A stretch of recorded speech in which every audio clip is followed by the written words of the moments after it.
Hello.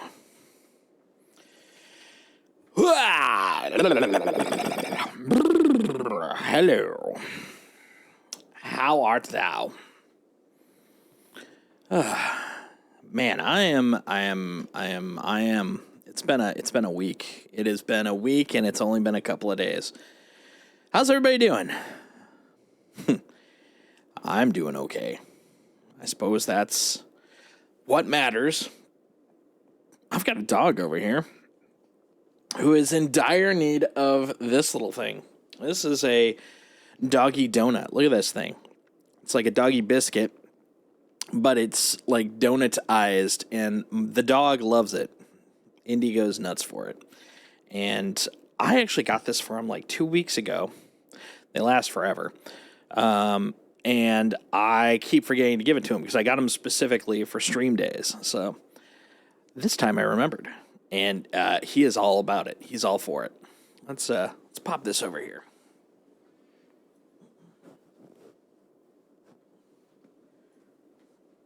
There we go. With a little luck, he'll actually hang out and nom on it. I was hoping he would actually get into his bed to nom on it, but apparently he's just gonna. Oh, yeah, there you go. Now you can see a little bit of it, exploring that lovely little confectionery treat. So, anyways, hi guys. How are you? How art thou? It has been a week. Really happy to be on to all zero of you, but you know, some days that happens. Sometimes that is the case. That is how it goes. One of the things I really wanted to do today, since the raid is in 2 days, 9:30 a.m. Pacific on Friday is when I will be starting to stream as part of the whole Twitch Rivals thing. I thought it would probably be a good idea and a fun idea to watch one of the guides out there that are available for Crota's End. Now, the thing is, the actual raid, the actual D2 raid, will have slightly different mechanics. They're going to be janked up, something fierce. But, words. But, you know, getting kind of warmed up with the concept, what's needed, is a good idea. It's just good to be ready to be planned. So, with that in mind, bing, bang, boom, schmada schming. Yeah, we're going to watch one of the guides. Specifically, the one I grabbed was Fallout Plays guide, because I thought, in general, I tend to like his information, his details, his data. And so it seemed like an appropriate one to hop onto. Yeah. All right. Yeah, behold. Look at that crotums. Look at all them crotums. Crotists. Crotesians. Crotalaries. Crotaniums. Crotas. All right, let's get this thing rolling.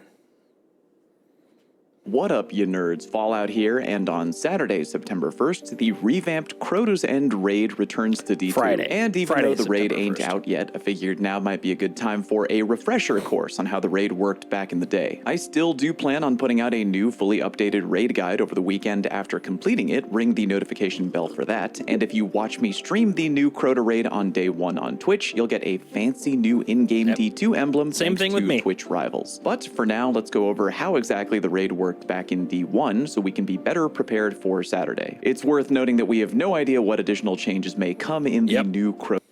Yeah, so far, the only thing that's been described to us, the raid loving public, is that it's going to be harder.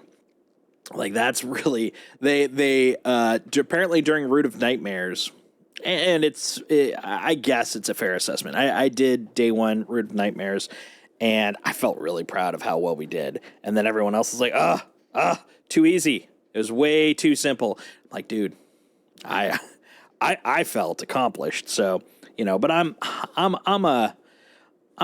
what I like to call a hardcore casual. I'm into the hardcore stuff, but I am definitely not at that hardcore level anymore. But I still enjoy it, and that that I think is a good summation of kind of how Root of Nightmares was. It was hardcore casual. It was tough, but not that tough. And because of that, a lot of people were like, "Dude, this wasn't really a good day one contest mode raid." And so Bungie has apparently stated that this one is going to knock our socks off in terms of difficulty. I mean, that's not a quote, but that's kind of the effect. So, yeah, I'm expecting this to be a toughie boy, which, yeah. So, woo! We'll see on Friday. But yeah. Crota's end raid, but we can speculate down in the comment section. Okay, opening encounter. You have to form a bridge by standing on a large plate on the floor. Stand on it for a few seconds without getting off. You form the bridge, and you can now go to the very end and drop. So last Sunday, when I was streaming D1, I took pizza here to the Crota's End beginning. She claims that she knew, but she didn't say anything. But, fair's fair. I mean, it definitely wasn't the Plague Lands. We were doing some Rise of Iron stuff. But this and then down at Lanterns was about as far as we went. Just a little taste for the two of us. Drop down into the darkness. Now that you're underground, this is the first real encounter, often referred to as the Lantern encounter. Your goal here is to navigate a dark underground maze and get to the end without dying. There are 16 lanterns in total in this very dark underground area. While running around down here, your Guardian will be infected with a debuff called Weight of Darkness. This is also where the first hidden chest is, which is off to the left as you're running in, at least in D1. And I'm hoping that might be where it is in D2. We'll see. Which will make you move slower over time. The only way to reduce this compounding debuff is to find and stand near one of the large glowing lamps sticking up out of the floor. The longer you stand near a lamp, the more your debuff will go down. But be warned, though, you can't. This is basically just like the Light Blade, the Light Blade raid in D2. So anybody that hasn't played the Crota's End raid before, you may have experience with those lanterns based off of Light Blade. Matter of fact, that's a lot of people were kind of thinking that since Light Blade had the lanterns, that they basically were bringing back Crota's End, because why bring back a very well-known mechanic unless they're using it to kind of warm up, use it in the raid that it came from. Just a thought, which turned out to seem to be true. Could be coincidental. It could be the other way around. Maybe because they brought it in, they're like, hey, now we've got this mechanic. But, chicken egg, either way, one seemed to begat the other.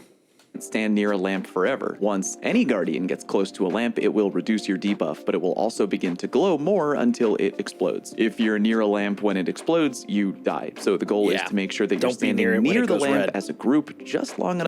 Oh, they also had him in the Season of the Deep last season. It was in the Deep Dives, which I also thought was kind of interesting. That was twice in less than the span of...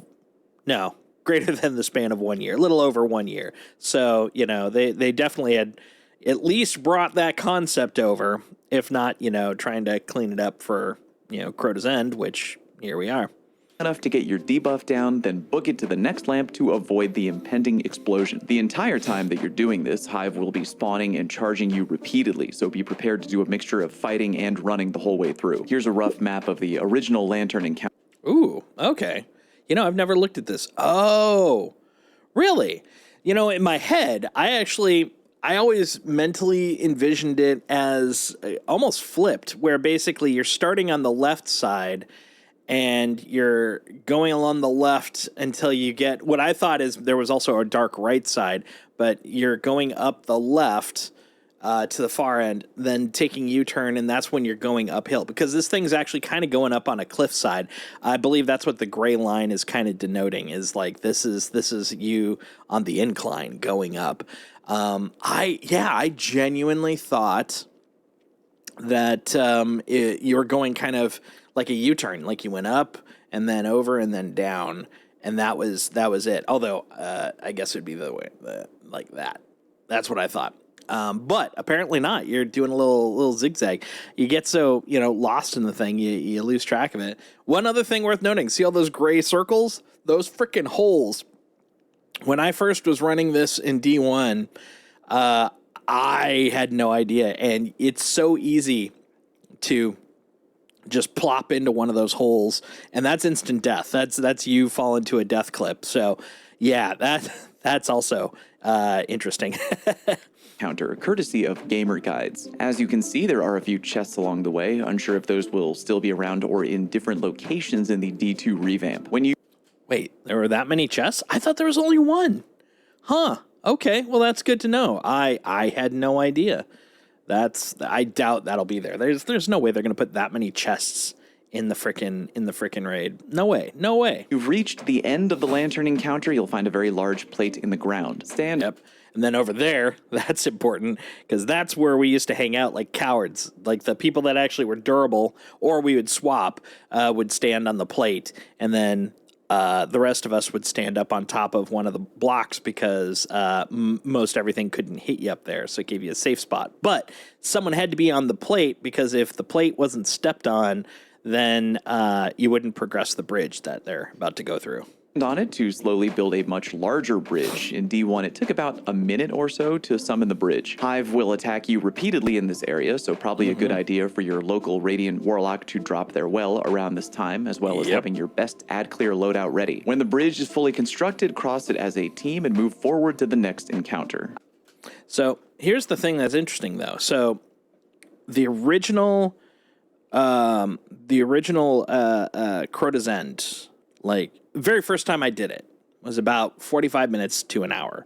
And that's because, people are learning stuff. Most of the people I was running with, we didn't know. It wasn't day one, but, it wasn't too long after. And also this was either A, before there was a lot of people doing content, probably not that, or B, our group just didn't really look at content. We had heard from other people we had talked to in game about what to expect, but we had never done it. We had never been through the raid itself, and so what we ended up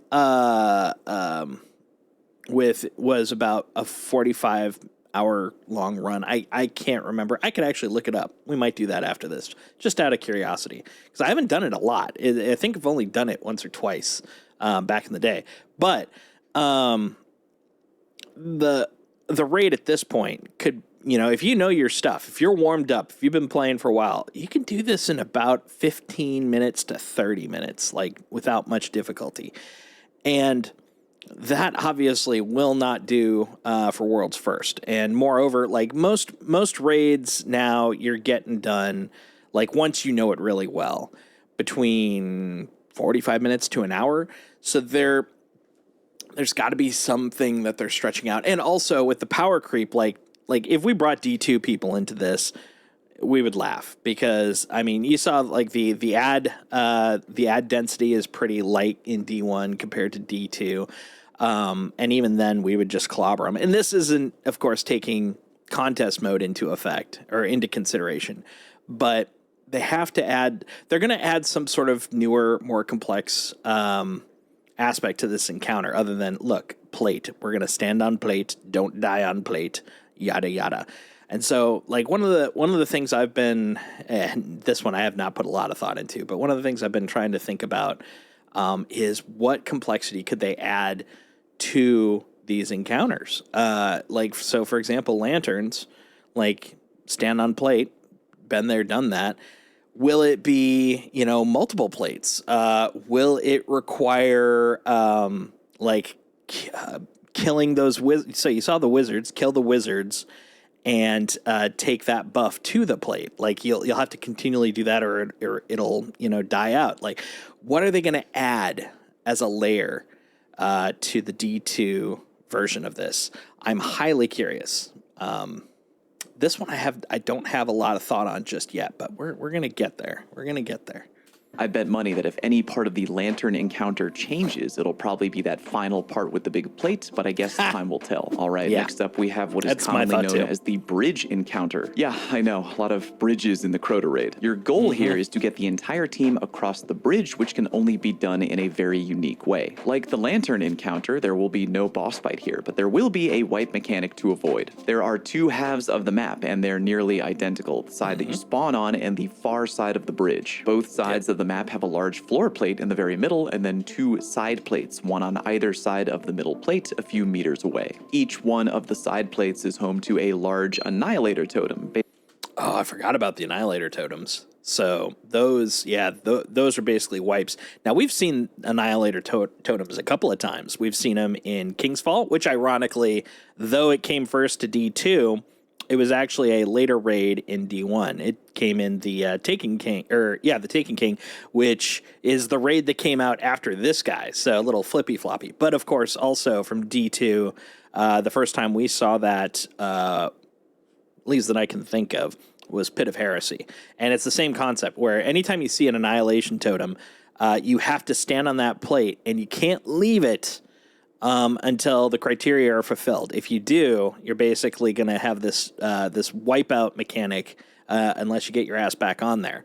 So, yeah, that's got to be coming back. But, once again, what's the added complexity they're going to be bringing into this thing? Basically a giant glowing pillar. Standing on the very middle plate is how you form and keep up the bridge, but you won't be able to just cross it like normal. As you stand on the middle plate, unique sword-wielding hive knights will spawn in and try to kill you. Kill those knights and pick up the sword that they drop. Holding that sword is the only way you'll be able to cross the bridge. Trying to do so without a sword will result in you immediately dying. Because these sword I did not know that the first time I did this. I was told, okay, it's your turn. No implication about what I needed to do. And so because of that, I just ran and wiped. I was like, what the hell? Is it broken? They're like, did you have a sword? I'm like, what sword? But yeah, you need to bring a sword across. That is the only way you survive. Yeah, add density. You saw how light that density was compared to D2. Nothing. Wielding knights spawn one at a time. That means you can only cross the bridge one guardian at a time. When your sword-wielding guardian crosses the bridge, they'll have to now kill a gatekeeper knight waiting for them on the other side, who can only take damage from the sword that you brought over while crossing the bridge. Now, when do these side plates come into play? Good question. If any guardian is standing on the middle plate to form the bridge, the annihilator totems on the side plates will begin to glow red. A different guardian needs to stand on the plate under each annihilator totem, or else they'll eventually explode and the entire fire team will die. So on the initial side that you spawn on, have 3 guardians on plate duty, 1 on the main plate and 1 on each annihilator totem plate, with the other guardians nearby on ad clear. Kill the sword-wielding knights and cross the bridge one at a time, making sure to continue keeping the annihilator plates from detonating. Eventually you'll have 3 guardians on the far side of the bridge, who will now be able to protect the other set of annihilator plates, allowing the remaining 3 guardians to cross the bridge one at a time. There's going to be Hive trying to kill you on both sides of the bridge, so bring your best ad clear loadout for this encounter. Also in D1, the Gatekeeper Knights, while immune to all non-Hive sword damage, were still able to be blinded. Might still be a good idea to bring a blinding grenade launcher, or maybe something like Strand Suspend, or the ability to freeze the Knights just to make dealing with them a little bit easier. Get every Guardian across and kill all the Hive, and you're done with the bridge encounter. Before the next major encounter, you have to do a short little mini encounter by running through a small but crowded hallway. Hive will repeatedly spawn until you destroy This one wiped our team so many times. We would just be too eager because on the other side there's a chest, but the chest is only available if you if you rush through this hall. You basically have to kill the shriekers up above, because otherwise they will just wipe you completely. And then you got to avoid all of the, try to take out as many thrall as you can, but try to avoid most of them. For the most part, you're just kind of jumping over them, dodging around them, because you got to get to the end before that door closes. And it closes fairly quick. But there's this panic mode that a lot of my friends, myself included, when I was first doing this, ran into. and we would end up, just rushing it and then literally complete wipe within seconds. We were not a very savvy raid group when I first did this, like way back when. 2 Shriekers. Killing the Shriekers will power down the barrier door in the hallway, preventing you from moving forward. Try to go through this part quickly if you can. Back in the day, there was a hidden chest at the very end of the hallway encounter that you could only get to if one person on your team ran fast and got there before the door closed. If one Guardian makes it in, everybody can get the chest, but if no one gets in, the doors will close and you miss out. Alright, the next major encounter is one where you'll have to kill a unique wizard kinda quickly. If you don't kill her quick enough, she'll finish singing her death song, and when that happens, the whole team dies and you fail. As you move into Crota's throne room, the encounter will begin. The room with the wizard you have to kill is actually above and behind you as you enter Crota's throne room. Back in the day, it was recommended the team split up into 2 groups of 3, one team going left and the other going right. Head upstairs and start slaying the hive. Before getting to the main boss wizard, there are 2 mini boss wizards guarding her. The plan usually was to send one guardian in through each of the 2 doorways to grab the wizard's attention, then turn and run away, basically luring the wizards outside. When they're outside, have everyone team shot the hell out of the wizards until they're both dead. Now you should begin trying to push inside, but be careful as there are Shriekers and more hive that will further try to kill you. When the Shriekers are dead, finally push all the way into the structure and kill the main wizard, Iryut, to prevent her from finishing her death song. Now we're on to the final encounter, killing Crota, which begins in the same area where you just killed Iryut. The encounter is launched by all players huddling around the big crystal in the room where you are. The energy doors will power down and you can clean out the trash hive. Crota will be walking around the upper floor on the far side from where you all are. Crota will usually patrol one of 3 general areas: the middle, the far left, or the far right. It's important to not be wherever Crota is, as he will 100% F you up. During this fight, Guardians are inflicted with a permanent debuff called Presence of Crota, which straight up prevents you from regenning health. That one is rough, let me tell you. Oh my lord, I've been there. Presence of Crota. First time I got it, I didn't even know what that was, and so I'd take damage. No big. Then I realized, wait, why am I not getting life back? Presence of Crota, no healies. I'm really wondering if Bungie will rework this mechanic in the D2 version of the raid, because we now have a lot of ways to regen health manually. Yep. So I have a theory. I don't think it's very likely, but I have a theory about what's going to happen with that. I'm going to wait for Fallout to walk through the chalice, and then I'll talk about my theory. That's in D1. The only way to heal during the Crota fight was to pick up a big glowing aura called the Chalice of Light. The Chalice buff can only be held by one player at a time, but you have the ability to swap it between players. By just walking up to whichever teammate has the Chalice, you can take it right off them. Be sure to communicate, of course, on your team who has the Chalice and who is taking the Chalice at any given time when swapping back and forth. Eventually, So my theory on the Chalice and Presence of Crota. Who knows? Who knows that this is going to happen? This might actually be a bit much. But because we have healing capabilities now, the Presence of Crota isn't, as big a thing if the only thing it does is block normal healing, because, pick up an orb and you've got recuperation, boom, you're going to get your heals back. If you're Bonk Titan with Loreley's, or even without, just pop out a fire spot, stand in it, you're going to heal. If you're Banner Titan and you get a couple of kills, everyone's going to be healing. Hey, Simply, those are all things that are going to circumvent Presence of Crota if it just stops basic healing. But one of the theories that I was thinking about was that it might be that Presence of Crota is a what's that thing called? A poison of sorts, a stack.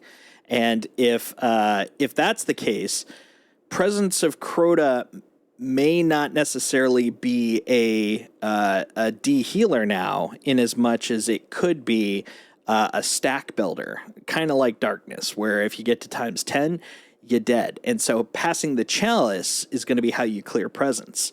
That's one of the theories that I have about it, because negating healing is going to negate agency for a player, because a lot of players build on that, and that just doesn't seem like the way that Bungie tends to make their mechanics. They tend to want to make the player's choices and builds, rewarded. So the getting rid of the healing doesn't seem like as much a priority. But I do think that stacks would definitely be in their wheelhouse. So we'll see on Friday what they decide to do to complex this up. But that's kind of one of my original theories. Presence of Crota could be a kill countdown. I don't think it would be a kill countdown. It's a possibility. It definitely is a possibility. But the only reason I don't think it would be a kill countdown is because of the fact that we already have an enraged. And so a kill countdown wouldn't really make sense along with an enraged for mechanics. They could take out the enraged, but we're trying to add more complexity to it as opposed to removing complexity. So that it could be, but honestly, my idea is just as bonkers as a kill countdown too. So we'll see what it ends up being, but that was the one I could think of that would match kind of their approach to damage approach to encounter mechanics that they seem to really enjoy. A sword-bearing knight will spawn, kill him and pick up that sword, as that's the only thing capable of dealing actual damage to Crota. Here's how a damage phase usually works. The sword-bearer... Oh, and simply as to your comment about the arms, or Banner of War, I don't know. I don't think that they would necessarily need to take out Banner of War, because honestly, it's about as effective as Lorelei's in terms of capability. It does give you a damage boost if you set yourself up correctly, but honestly, it's on par with a lot of the other ones. I wouldn't be surprised if the Whirling Dervish, I can't remember what it's called, the frickin' new Hunter one gets disabled. But that, honestly, I think it's more on the keep enabled than disabled. But tomorrow, Thursday, during the TWID, we will be getting a list of what's going to be disabled. So I am kind of curious about what we're going to get. It's an interesting theory, interesting query. Well, I could see the Titan arms getting disabled, considering the arms can crash your game with the amount of damage it can do. That one's kind of an interesting one. I was kind of curious about the arms. So recently, some numbers have come out on it. It is not a consistent damage maker. So if it is causing crashes, then that could be one thing. But yeah, in terms of like actual capability, it's a very focused thing. It'll only do amazing damage on very specific scenarios. Other than that, it actually typically will do less than a Querus Titan Thunder Crash. So we'll see. I'm very excited to see about that, because actually I do have those arms. I was working on a build for that one as well, because you never know. You never know. I'm very excited to see, though. Doesn't run in straight away, but rather waits off to the side for the opportunity to jump in and strike when the time is right. Meanwhile, the rest of the team helps out by de-shielding and downing Crota from afar with heavy gunfire. The team hits Crota with a lot of damage to take his shield all the way down. When Crota's shield is completely depleted, he will stop what he is doing and take a knee. Yeah, I expect that shield to still be there. That is kind of the classic thing. I'm curious if it's going to still be the group slaughter, but the shield mechanic is just so classic Crota. It's got to be there in some form or another. Just before he takes a knee, that is the moment when the Hive... I agree with the short. They've already revealed that there are still 4 encounters, so it doesn't sound like there's going to be another encounter. Because of that, I'm wondering what they're going to do to lengthen the encounters, because, yeah, that's what we were talking about in the beginning, was that this, when run efficiently, you can do this raid in 15 to 30 minutes. That is definitely not up to modern raid specs. So I'm kind of curious what complexities they're going to be adding. They also could add more complexity between the encounters. Like maybe we'll have a jump puzzle, which I know a lot of people would hate, but I would love it. I love jump puzzles so much. Man, I'd bonker love that. sword-wielding Guardian leaps into action and starts whacking away at Crota. Timing will be really important when doing this, and good communication between the sword wielder and the D-Shield team is vital. Crota won't stay kneeling for too many hits, and when he begins getting back up again, the sword bearer needs to GTFO, because if you don't bail fast enough, Crota can and will tear you a new beehole. It's important to note that during the original Crota boss fight, the towers on either side of Crota are home to Boomer Knights, who will just repeatedly spawn in and are so annoying that teams usually had 2 Guardians specifically. I was one of those on one of the early raids I did. I was a Boomer killer back in the day. On just Boomer Knight duty and nothing else. The play was usually to chip down the boomers and then pick them off right as your sword-wielding Guardian ran in to start whacking Crota so the boomers wouldn't kill the sword guy. Another important mechanic to mention that I'm sure will be making a return in the D2 version of the raid, the Oversoul. If any Guardian on your team dies at any time during the boss fight, a huge green sphere will spawn in the... So there are references to the Oversoul in some of the strings that have already leaked. So in some form, whether it is on the Master raid eventually or if it's on the basic raid, Oversoul is going to be making its appearance in some form or another. But fortunately, I mean, at least in the original one, it wasn't hard to pop the Oversoul, just distracting. But yeah, we'll see. We'll see. Sky behind Crota. You'll have to shoot and damage the Oversoul repeatedly until it settles down. If you don't do this, the Oversoul will explode and your entire team will die. Your biggest challenges back then, aside from the Boomer Knights, was having clear communication between the team de-shielding Crota to make him kneel and the sword user. It's basically this giant like sphere thing that if you don't kill it immediately, it's immediate wipe. So basically the moment, in the original, what's it called, Master? Hard. I think it was just hard. The original hard mode, that's when they introduced the Oversoul. So if you died, the Oversoul popped. And so not only do you have to go res, one of your dudes, you gotta pop that Oversoul. And it would be interesting, to see, what they add there. Well, that's the thing I'm curious about in terms of the soloing, because, yeah, the original one was super easy to solo once everybody had figured out most of the tricks to it. And it could definitely get to that point eventually for D2 as well. But the changes that they're going to make, I think, are going to focus on trying to avoid that. Most of the major mechanic changes that have been made over time have been less about adding complexity and more about adding communication and coordination.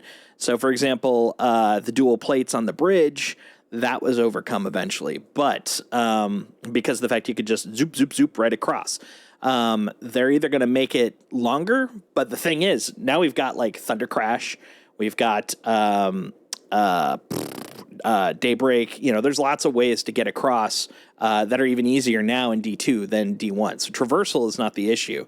What's going to probably end up happening is there's either going to be like death walls, or there's going to be like a condition that happens if you try to go across that way. I'm not saying that soloing won't be possible, but they're going to make it more challenging to do so for sure. Let's see, simply. Personally, I think it'd be a good idea to, instead of making Master difficulty, add more champions and harder enemies. It instead added some new mechanics or new encounters. I mean, if they had infinite money, yes, I agree.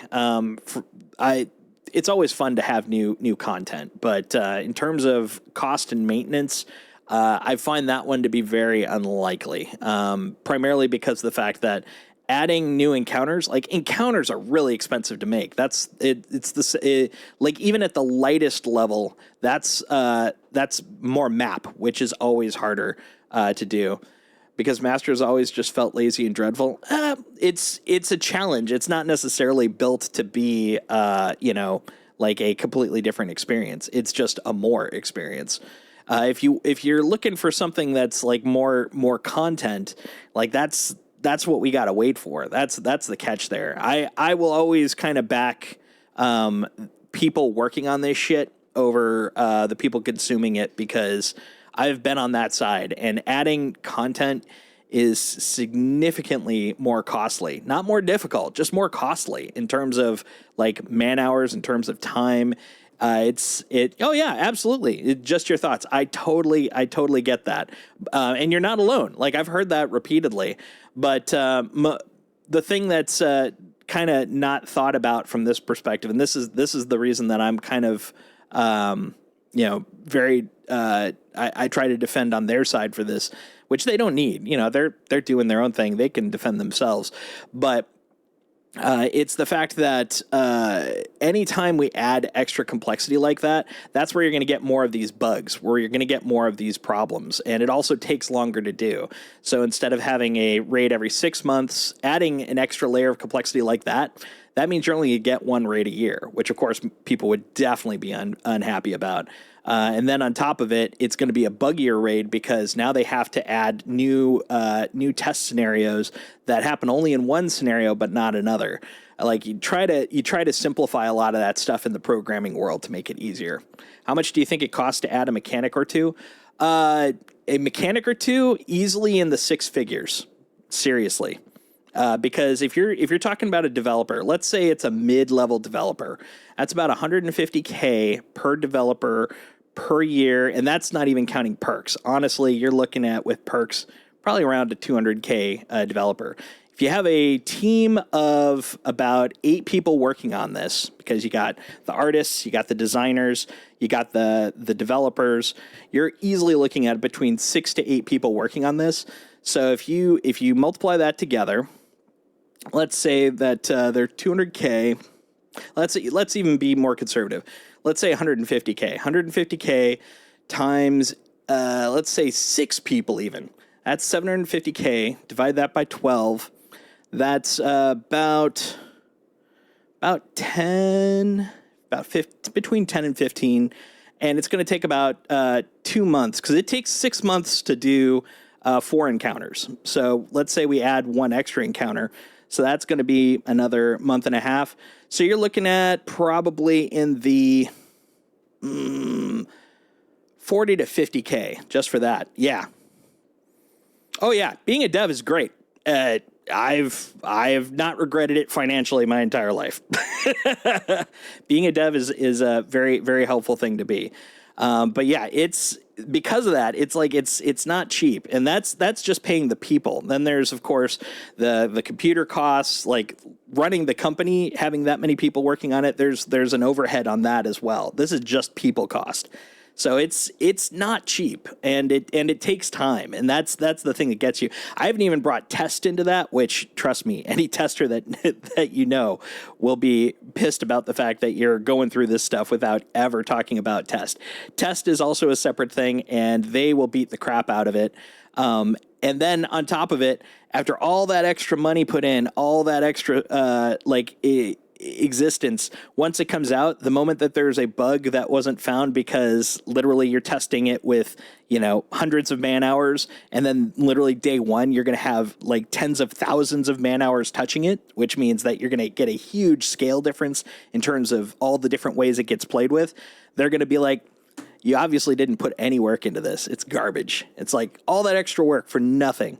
It's rough. It is rough. But yeah, that it's a maintenance thing. It's a business choice, primarily because of the fact that since this thing has to survive, has to be consistent, you want it to be kind of a consistent package you can take with. It makes it a lot easier to make sure that it works in any sort of consistent way. Honestly, the adding the master level stuff is already adding like a new layer, because the other thing is then you also have to play balance just adding the new mechanics. It's rough.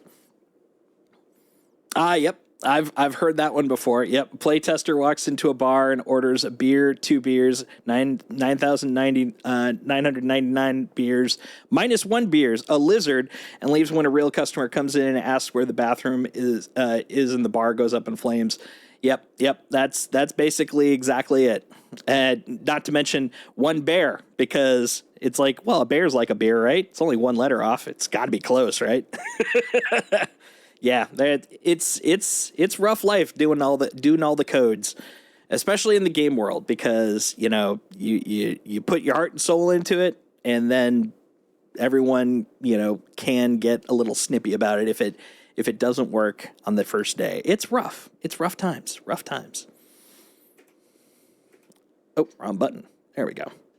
Flying in at the right time. Again, you kind of wanted to call your sword guy in just before Crota actually gets de-shielded and goes down, because the window of time you have to start whacking is very brief. If your sword guy was too late, you wouldn't do enough damage before needing to GTFO, and if your sword guy was too early, Crota would stuff him into a locker. By the Yeah, I got hit by the early one a couple of times when I was sword guy. When I was first learning it, I was always nervous that I wouldn't get there in time, and so I ended up going early.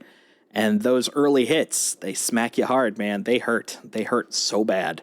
way, Crota will occasionally rotate to either the left or right side of the map, and when he does that, your plan should simply be rotate to the other side. With the exception of the sword-wielding Guardian during a damage phase, you never want to be near Crota for pretty much any reason. Final thing to remember, in D1, after 2 sword bearers would die, 2 Hive Ogres would spawn in from each side room, and those were a huge pain to deal with. Yep.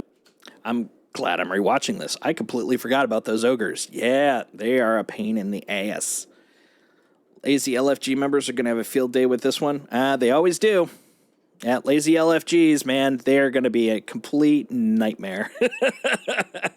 They just hit extremely hard back in the day, and you would die very quickly. One popular strategy was to drop down into the original hallway you used to enter Crota's throne room and bait the ogres into following you. That was exactly what we did. We did that for the beginning of it. When we first go in for the Death Singers, we would use that room to kind of taunt the knights in one by one. This is back when, you know, an individual knight felt like a threat to the entire group. But yeah, those ogres, yeah, this is exactly what we would do. You there so your entire team could shoot them from a semi-protected area. No matter what you do or where you shoot them from, make sure your entire team fully focuses on killing those ogres quickly, because if they're as deadly as they were in D1, your team might very likely wipe right here. After that, just rinse and repeat until Crota is... So I don't know how true it is, but I've heard already, and I think it was from a semi-official source, that there are, if there are to be champions, because they didn't want to, I think, show their full hand, if there were to be champions, wink, wink, that they were going to be barriers. So keep that in mind. We'll see how true it is on day one, but that was what I had heard. Dead. While we wait for the new Crota raid to drop this weekend, share your theories of what you think the challenges for each encounter will be down in the comment section, as well as your preferred day one loadouts. I'd love to see what you're planning on bringing. Because there's only 2 boss fights in the original Crota raid, and one of them involves damaging with a Hive relic, I have to imagine that any top shelf ad clear roll is probably going to go really hard. We also have... Yep. Especially on contest mode, like with the quantity of stuff that's going to be running around, like that's my main goal, is to be ad clear ready. This is going to be bonkers times. I have a lot of ways to blind enemies right now, and because so many things in Crota got completely effed up by being blinded, sword knights, hive ogres, wizards, etc., I'm 100% going to bring an auto-loading blinding nade launcher as well. Because healing is now so easy to do, I'm partially expecting that a challenge for the final boss fight might be something along the lines of never pick up the chalice of light or you fail. But it could also be something equally annoying. If the oversoul appears, you fail, you have to rotate the sword wielder each time or you fail, etc. Yeah, I'm leaning towards sword Again, bearer I'll be rotation. making an updated That raid feels guide like when the but new yeah, raid all those drops, are and legit. watch me on day 1 to get the unique D2 emblem via Twitch Rivals. Thank you very much for watching. Good luck on your first 48-hour clear, and I'll see you on stream. Thanks, Fallout. Yeah, same thing here. We will be, our team will be running and hanging out on my stream. Will also get you that lovely, there we go, that lovely little emblem. So yeah, feel free to hang out in chat on the day. It should be a blast. Looking forward to it. Yep, September 1st, 9:30 is when Twitch Rivals kicks off, 9:30 a.m. Pacific, and then the raid starts at 10 a.m. It's going to be a lot of fun. I am looking forward to it. And yeah, my team and I have been doing raids daily to kind of keep ourselves warm and loose, trying to remember how the hell to do anything, because we honestly... after we got through all of Run, and we did Last Wish a handful of times to collect all the red borders when that happened. Like, it's been quiet times. Most everyone kind of took a break, and so we're having to kind of warm back up. Remember how to do the things. One of the things that I'm very excited about the possibility of, and honestly, I think this is one of the easiest baselines for them to add to the difficulty of the raid, and fits within the genre pretty well, is if some of the hive become lucent in this run. Adding lucent hive in the middle of ad heavy areas is a easy way to increase the difficulty. It's not going to make it insanely overmanageable. I mean, with contest mode, it's already going to be pretty bonkers in terms of level difference. But in terms of like just overall adding a boost without having to really sacrifice much difficulty, I think Lucent will be very interesting. Well, a lot of stuff isn't going to be in the originals, like Champions. So yeah, I don't think that just because it wasn't in the first one, it necessarily removes the possibility. So that's one of the things that I'm kind of leaning towards. I mean, it's like your opinion is just as legit. I mean, I was debating that as well because it wasn't in there, but then again, neither were Champions. So I'm pretty open to the idea, and it also brings it a fresh new veneer, makes it a little bit easier for it to feel like it's current as opposed to old school Crotas, which I mean, number one, they're definitely going to be adding upping the ad density. That is guaranteed without a doubt. That is definitely going to be happening. That, I think, will also help tremendously. But, yeah, I think Lucent would be an easy win for them. Doesn't mean it's going to happen, but I feel like it's got a very, very high potential, very high likelihood of it being in there. But, yeah, I'm pretty excited either way. I'm looking forward to seeing whatever the heck we're going to be able to get out of this thing. But, yeah, I think now we're going to be hopping over to the actual density, because there is some work that has to be done. Some prep work. So I've spent been playing some DBD, Dead by Daylight. Oh, there we go. That was an interesting delay. Having fun with the Xenomorph. Oh yeah, you were mentioning that. Yeah, they have the Xenomorph in there now. Nice. Has that been pretty fun? All right. So Dead by Daylight, that's a being chased by a killer kind of game, right? Is the Xenomorph the killer in this in that edition? I mean, it makes sense if it was.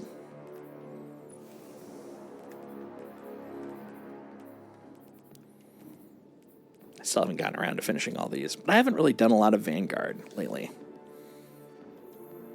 All right, so there were a couple of things that needed to get done. First off, there we go.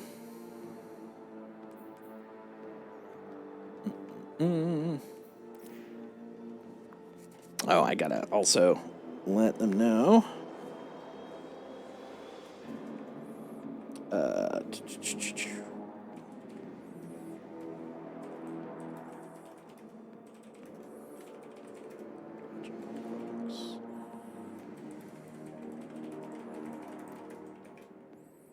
There we go. So yeah, one of the other things that's being planned is we had a handful of people that were interested in from my clan that were interested in doing Vox. So I was going to help them get some clears of the legend. I found out after the fact, which is a little annoying, that let's see, is it on this character? Oh, did it? I already bumped it off. That the Dead Messenger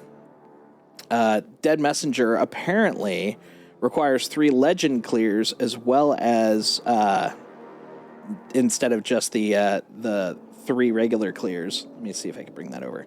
There we go. Because the 3 regular clears will get you all of the all of the columns unlocked except for the fourth. The fourth one, you have to actually clear it 3 times on Legend, and each one will unlock 1 perk in the fourth column, which is bonkers. Bonkers town. Well, if we get kind of short on the numbers, I'm definitely down for another one. My main reason to do it was to test out some more of my choppy build. Let's see, in the meanwhile, while we're waiting,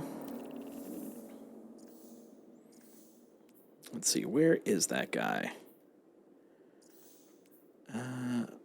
Brain fart. It has been a day. Not gonna lie, I was debating whether I wanted to stream today. My brain is not all there right now. Let me tell you, I'm very fogged up. Here we go. But I really wanted to do the Crota chat on stream before digging in. That's right. So I wanted to get the 3. I got 2 more of these to go. So let's do that. I always like to do 3 birds, 3 stones on any week with Mayhem because there's way more, what's it called? Purple dropping, heavy bricks. Munch on a potato, it'll help wake you up. If I had a potato, maybe I would. Do you think I should pre-order Final Shape? I may get the money for it. I would say so. I mean, honestly, if you're planning to play it, no reason not to get it now. I don't usually like pre-ordering new games because of the fact that I just can't guarantee I'm going to get around to playing it. But like Destiny 2 is a no-brainer for me. Even when I'm not happy with the game, I still play the new content when it comes out. It's just I'll go do other things when I'm done with the content. But since I know I'm going to play it seemed like a pretty obvious choice for me. And then on top of it, then you get the tessellation.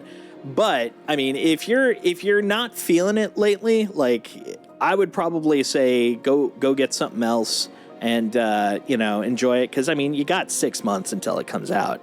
I think it comes down to you've been feeling it.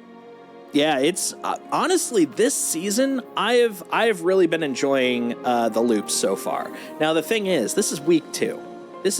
I could get burned on this stuff. I could get tired, but so far I'm really enjoying the builds. I'm enjoying the mechanics. I really love Altars of Summoning. I'm having a blast on that one.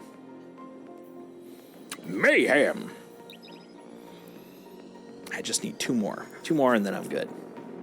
Oh, yeah, and am I even in my right build? I am not. There we go. My one complaint about the season are the champion mods. Yeah, I'm with you on that. Like, anti-barrier auto rifle, I guess I'm okay with. And I know a lot of people are AB bow they're really liking, but fusion's okay. I don't know. The overload machine guns, okay. Yeah, what was the other one? There was another overload. Yeah, hand cannon. I'm not a overload hand cannon guy, so it just doesn't do it for me. I'd say I really like about half of the artifact so far. It's not hitting me right though. Honestly, I miss Unstoppable Glaive. I miss that so much. That's the good stuff. That is one of my favorites. I would love, let's see, my favorite would be Unstoppable Glaive, Overload, Submachine Gun, Anti-Barrier Scout. I think that's like my go-to. That's and I know there was I can't remember which one. Was that season of the Chosen? I can't remember. One of them had that combo and I loved it. No, it couldn't have been Season of the Chosen because it would have been Witch Queen era. I think it might have been Season of the Risen, the very first Witch Queen one. I really love that. Yeah! Unstoppable Glaive is what got me my King's Fall Master challenges. Yep. 100%. Love me some Unstoppable Glaive. Also get what I heard from my LFG when I when I used Glaive for Unstoppable. Yeah, the Unstoppable Glaive is good. I'm a big fan. I love it. I heart it much.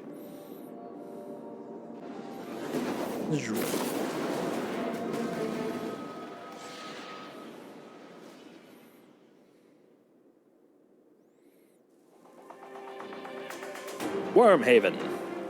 Mayhem. Nah, dude. Yeah, they're instantaneous. I don't know what they're talking about. One shot and they're done. It's so satisfying. I do love generally though that you can use class abilities now for your champion abilities. I'd say about a third to half the time that's what I'm using now instead of weapons, which is great. I like having it as a choice. Oop, there's some clan XP. It's that time of the year where clan XP means a thing again. Yeah, so far, really fun game. Mayhem simulates open war. There we go. Show me what you could do with no limits. Oh, I'll try. Oh, wait, what am I? Oh, that's the problem. Okay, yeah. That, and then that. It's like, that doesn't feel like the right build for my thing. Everyone else is going to be running around with supers. Meanwhile, I'm going to be here like, look, I'm using weapons. Yeah, this one's going to be a little rough with my usual setup. Oh, I think I got that one. Oh, it's going to get cold. I never double break. Never double break. Should, but I don't.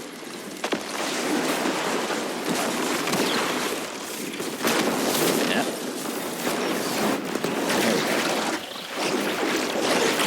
Oh, hi, Superboy. All right. So I think I got one one primary, but not guaranteed. There we go. That one counted. So now I just need a glaive and a power.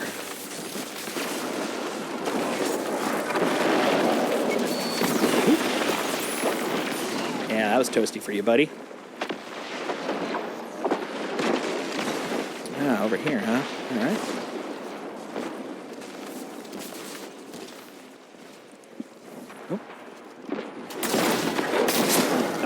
Aramite, good call. Yeah, I was debating going to do frickin' fusion rifle.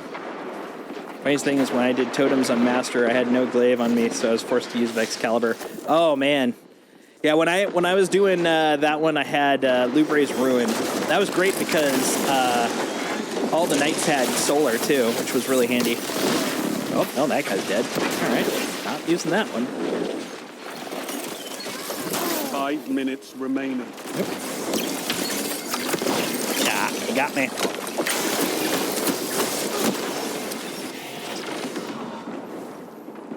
The things I do for triumphs.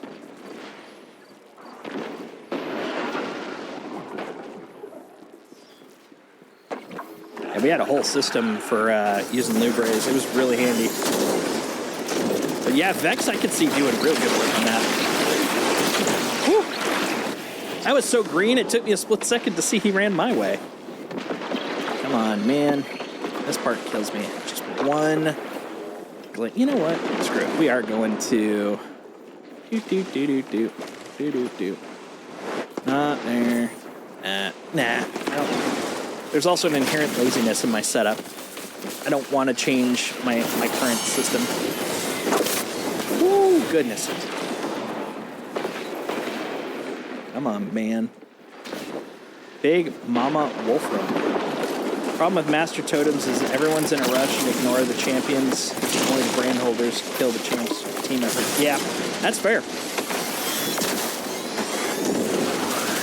Yeah, the thing that makes it nice and easy. Oh, you got me. Yep. Froze. The thing that makes totems easier is if you do the figure 8 pattern. So you basically are just kind of relieving each other one by one. Yep. Supered. Yeah, this map is definitely not built for my approach to this.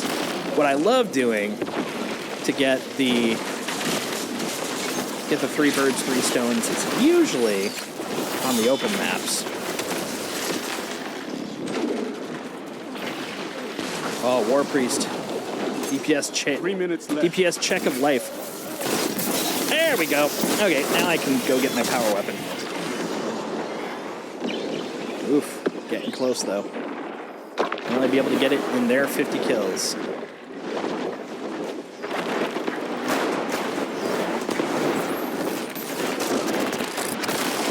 Oh, I'm also on the wrong.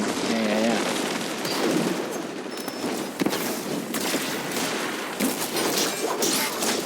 Ooh, got me. But also, I just realized I'm on the wrong class. There we go. Oh, and Queerus. Queerus. Queerus. Oh.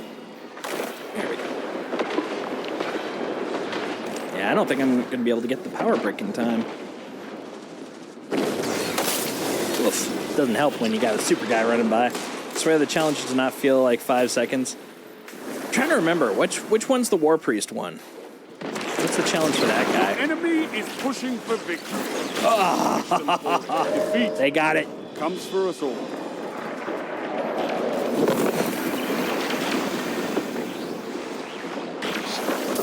I'm sorry. There is no Redrix's Claymore for losing matches. It's true. It's true. Perhaps there should be. Plus, I Can't hold grab the a pen brand and claimer paper. for more than 5. Oh, yeah. I remember that. That one was kind of a tricky one. And we had everyone basically like calling off, timing it up. I remember that. And once we were done, we were like, never again.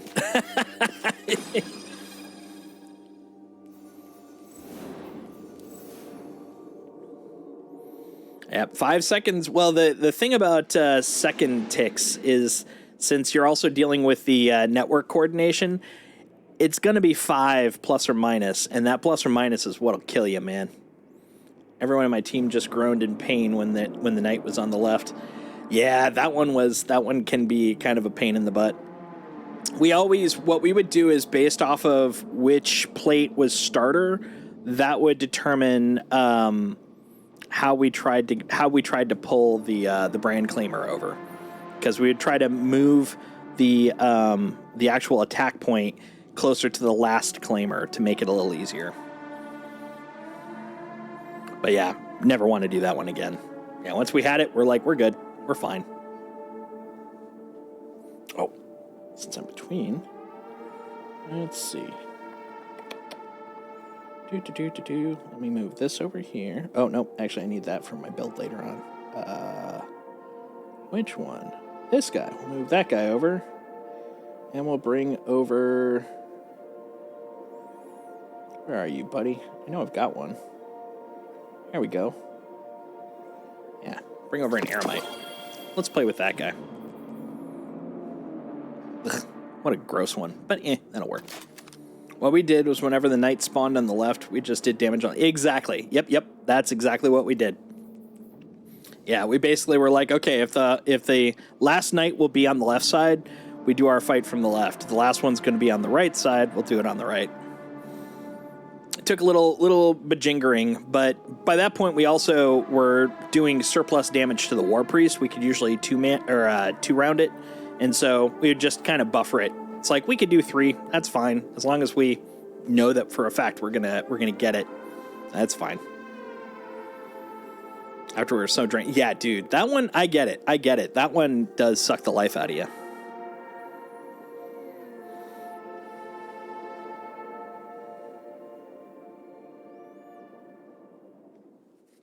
Let's see if the Aramite does any better. Oh, are we back in another? Yep. Someone must have left just as we calculated our balance. Late during post DMG. Oh, yep. Dies to the blast.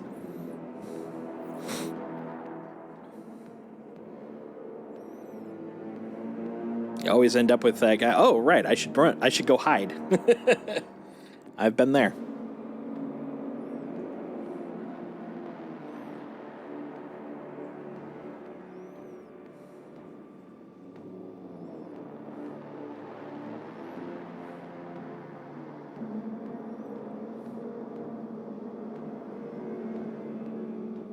One day we will land. One day something will happen. Come on, man.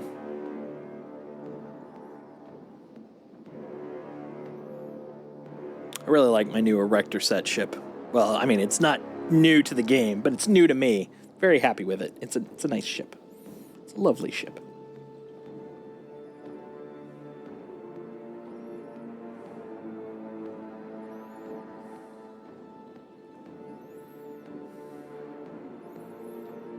Well, I think someone timed out. Been trying to sell some Brower skates for 65 so I can get the final shape. What are Brower? Are they roller skates? Ice skates? What kind of skates are they?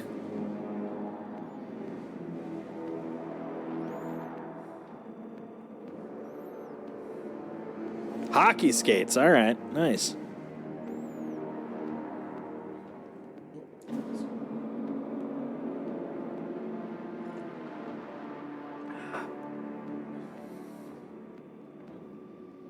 Play a lot of hockey?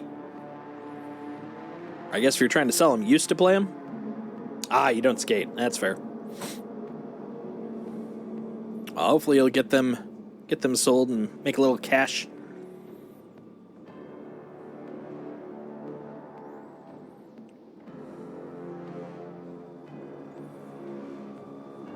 Ah, fair.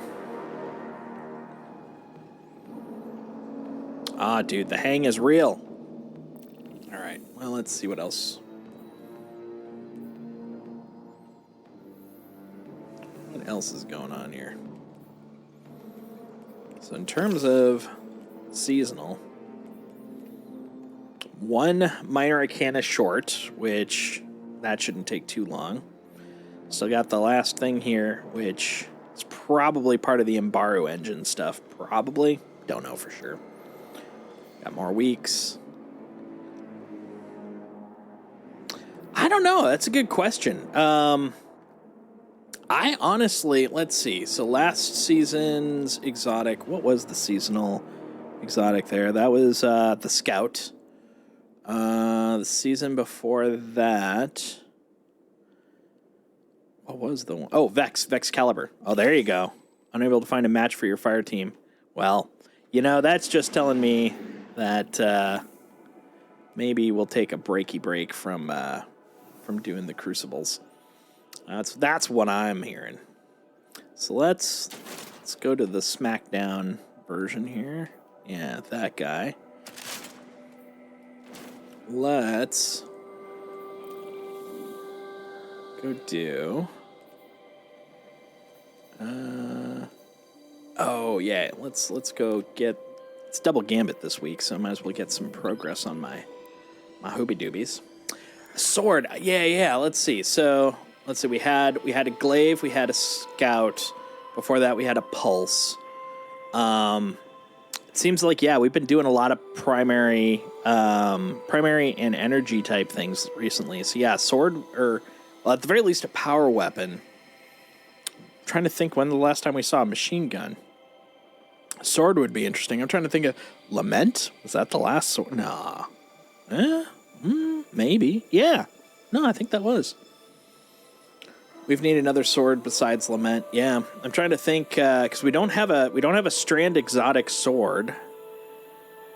We don't have a Stasis exotic sword either. Both of those would be kind of interesting. So I've noticed that it feels like what they're trying to do is fill out what's available in the power slot, because power slot weapons are so rare that they've really got to make them purposeful. So yeah, I'm hoping for a power slot item now that I think about it. Sword would be good, like a Stasis or a Strand sword. I'm thinking a Stasis sword would be interesting. Holding the guard and blocking damage increases the amount of heavy attack damage does based on damage block. That would be interesting. Kind of a throw it back. Wait, that reminds me of something recently. Wasn't there something else that... the upcoming new Void Super for Final Shape kind of does that, where you put up the shield and take all the damage, and then you send it back at the opponents. So that's going to be also pretty fun. It'll probably be the first time I'm excited to play Void as a Titan.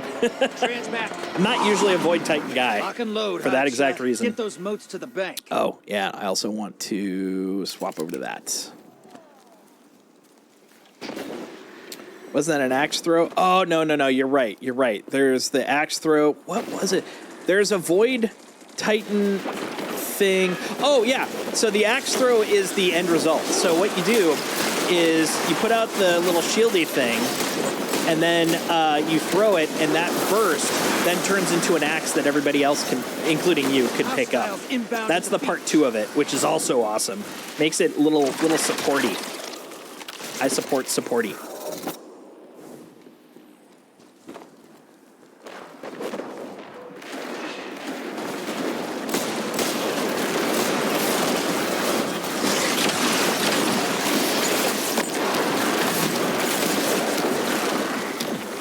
Get me a whole bunch of hand cannon kills. Hostiles at the tree. There you go.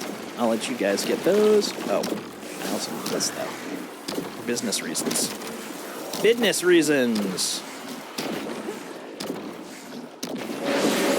All right. I punch you. I punch you. All right. There we go. Dunkaroo. Large blocker to the other side.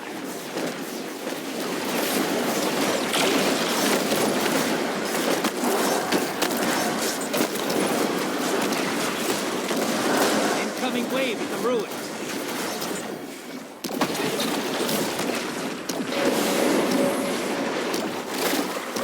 You're bleeding moats, sister. Crack the blocker. Raider inbound. Hunt.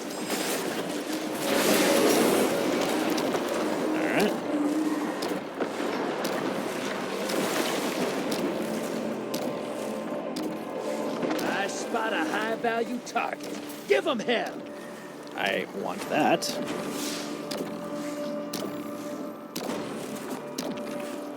Three, two. All right. Invaders off the field.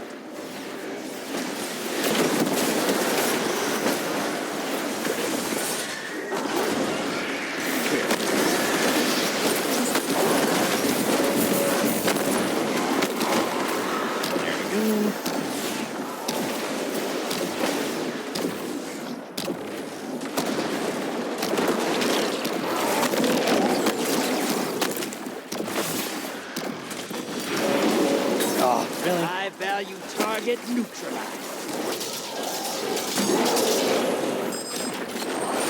DBB! Those moats popped a large There we go. blocker Got that on the one enemy done. side. Perfect. Portals up. Go take them out. Hostiles inbound My to the goodness. beach.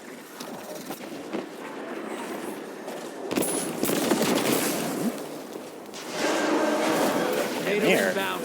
Loving that invasions. Portals ready. Go say hello. Your allies invading the other side. Almost. Bank, get that primeval out there. Your invaders defeated. Bringing them back.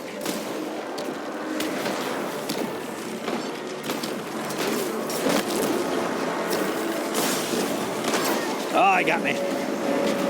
Opposing team Oh, Xeno. That would explain if it. they kill it, they win this. Enemy invader down. Portals ready. Go say hello. I'm good. Yeah, this is a up close and personal Almost build there. right now. Build a bank to summon a primeval. Hostiles at the tree.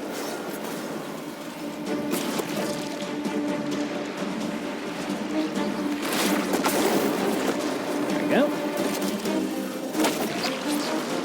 It's not over. Kill that primeval. Your allies invading the other side.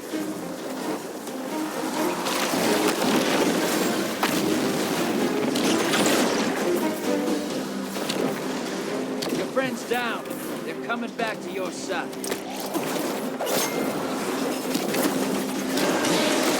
Invader on the field.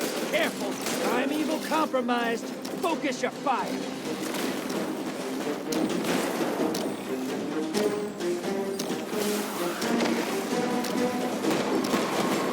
Enemy invader down. Hey, Nice. you can't blame them for trying.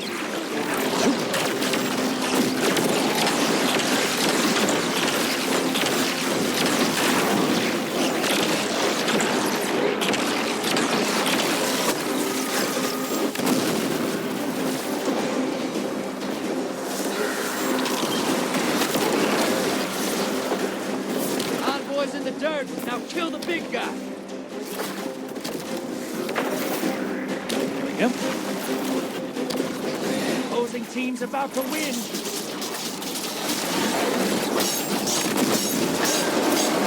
Invade incoming. Allies invading. Ah, he got me. Enemy team's about to win this. Run around with his xenophage, man. A lot of people say live service games are lazy when in reality they may actually be way...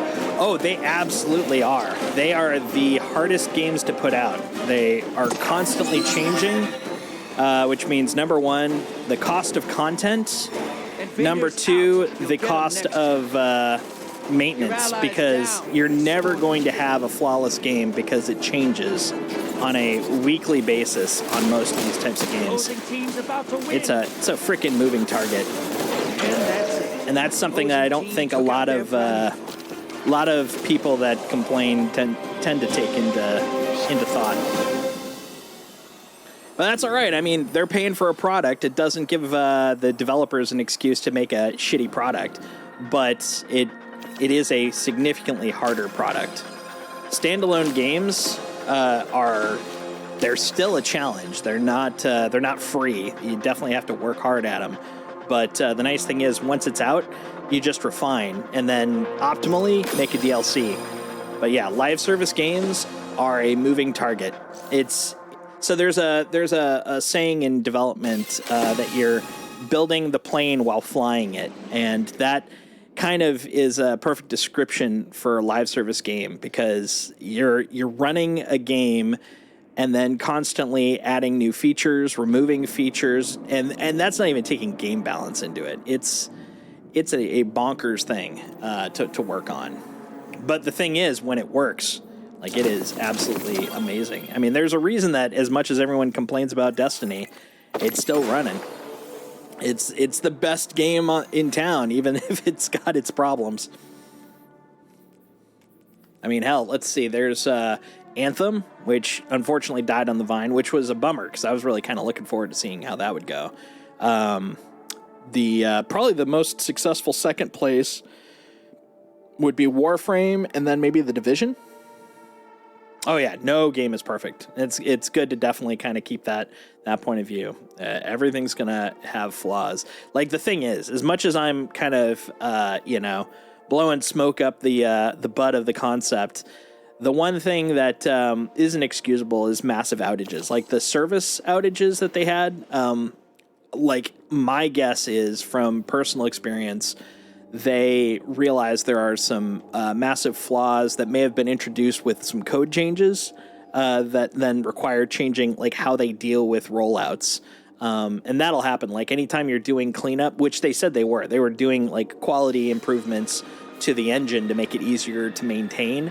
But those changes are, like, so, like, if you don't do them right, that's where the problems come in. And that's basically kind of what happened. Like, what did they call it? All right, Mavericks. Basically, it's the what we tend to call the entitlement service, but they had a term for it specifically. But basically, the thing that determines where everything gets routed to, like for services, like the hub, the most important service that they've got. They were doing things to make it run faster, to run more efficiently. The problem is that since it's the thing responsible for everything, bring their moats to the moment that it breaks everything.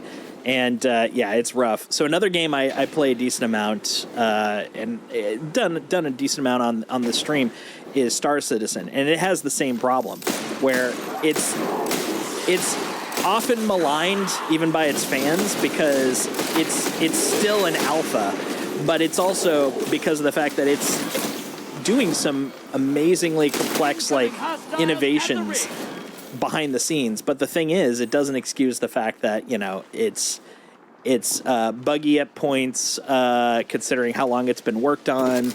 But it is an alpha, so I mean, it does have a little bit more leeway. But people are mad that it's taken so long for it to be an alpha.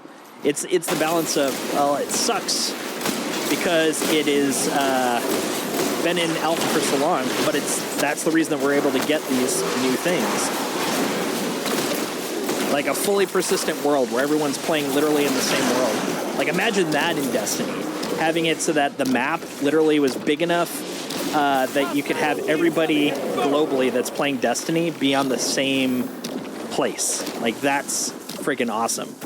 Being able to like put things down, and if no one knew where they were, come back literally days later in the corner that you hid something, and it's still there. Like that's the kind of stuff that Star Citizen's doing, which is really awesome.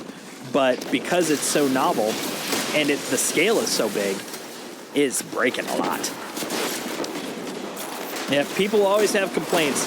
The difference is, though, people can absolutely have complaints. It's just being a human.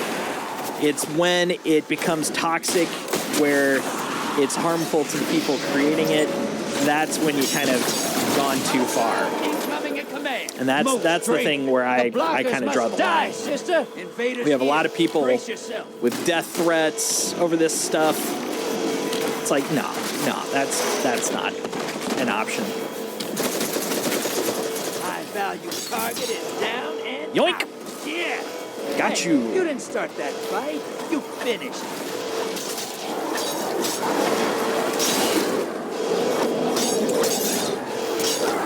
I wonder where my team is. Are they all dead? Oh, hey, buddy. Here, have a grenade.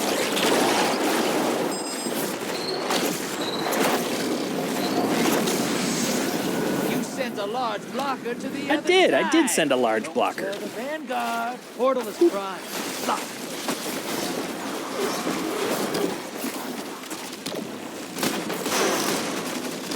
Yeah, because no one deserves death threats over their job unless their job is killing people.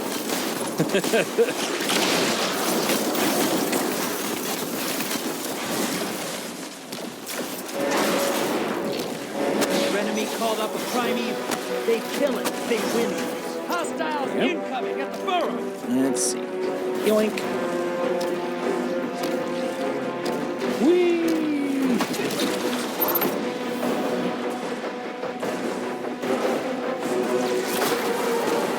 Boop.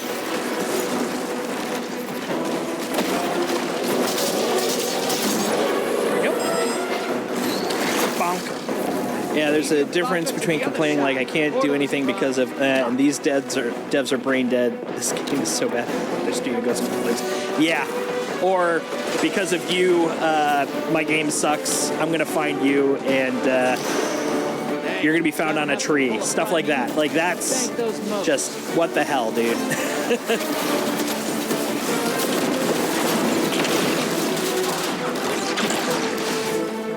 I did kill that guy. Rude.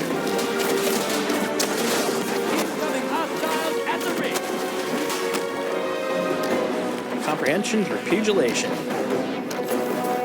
Punch them until they understand. You don't like 100%. Yeah, there's a dude. These guys are just clobbering us. That's fine. I'm just gonna get my. Come on, stop dancing. There we go. Let me get my hand cannon kills at least. Allies invading the other side. Come here, buddy. Whee!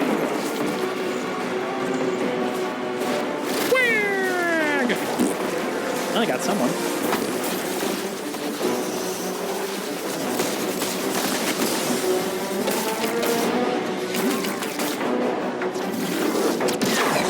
Invaders out. Ah, I just got there. Oh, that could get me. Primeval compromised. Focus Come here, buddy. your fire. Our invaders down. Now kill.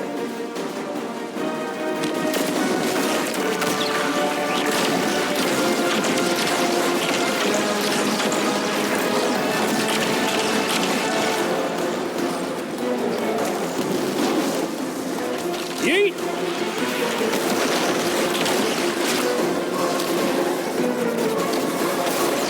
Primeval compromised. Focus your fire. Grab that. Let's get Allies chopping. invading the other side. The enemy team's about to win this. Oh, they're gonna get it. There we go. Opposing team. That was a good try, though. Nice. I thought we were catching up a little bit. Brace yourself. Hate playing is always just the sake of attention farming. Yeah. a certain YouTuber did with Elden Ring. They were playing it while skipping every tutorial because they didn't need to know how to play it because they didn't like the game. It's more petty than about having fun. Yeah, and it's just not a good way to live. I mean, that's the thing that just gets me on these types of situations. Oh, one sec.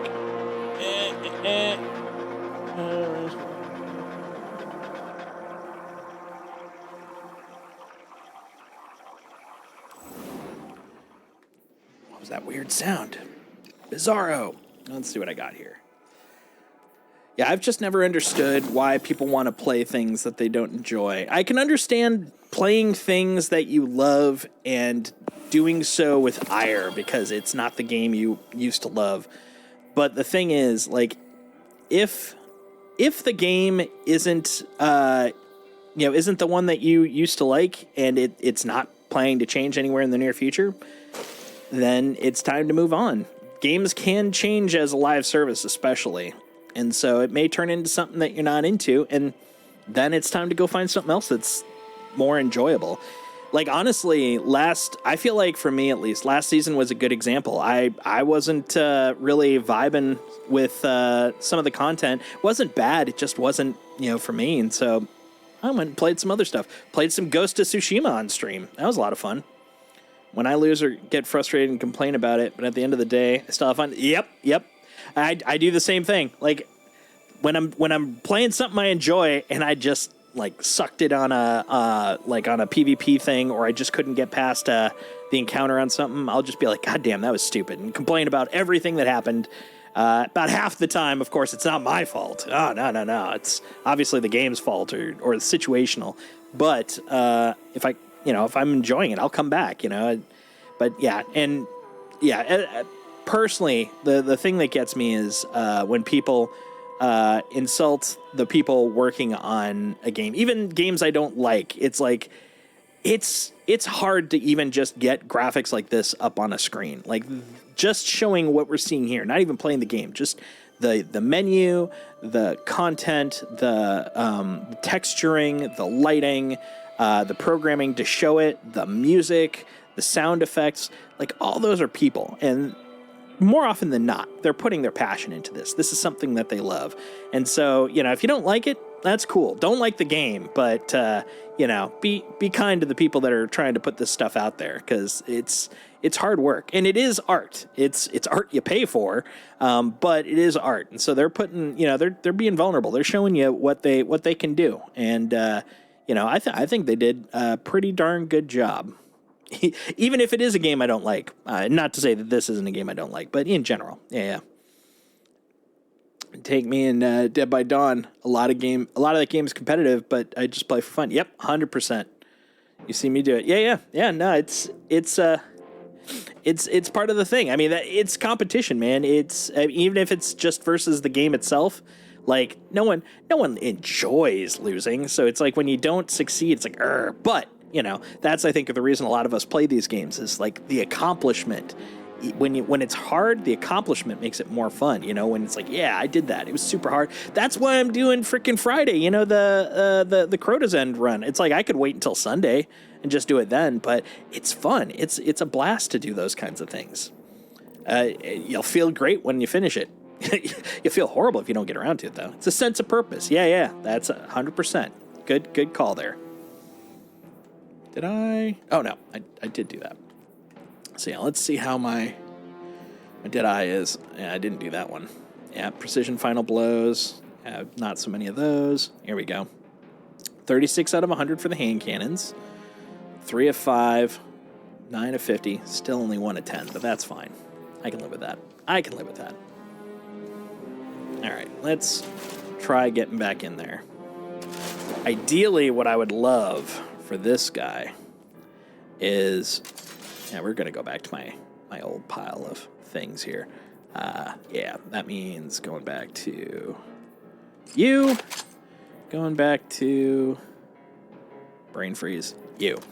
I want some nice ranged maps for my crucibles, my crucibles. Come on, man, we can do it. Oh, before I do that, that's right. I wanted to get Wanted to get the bounties. Got to get some bounties. Do you think the Crota title is just going to be birth controller? Actually, they've already on the website. If you go to the Bungie store, it had it on there. It was something cool. Sword bearer. I'm looking forward to that. That's going to be a cool title to have. I want that title. I am down with that. Birth controller. What was I going to do? Oh, yeah, bounties. Bounties. They are the quicker picker-uppers, after all. All right, we got those. We got the... Oh, I got them all. Okay, cool. I thought I had not, but I had. Mayhem.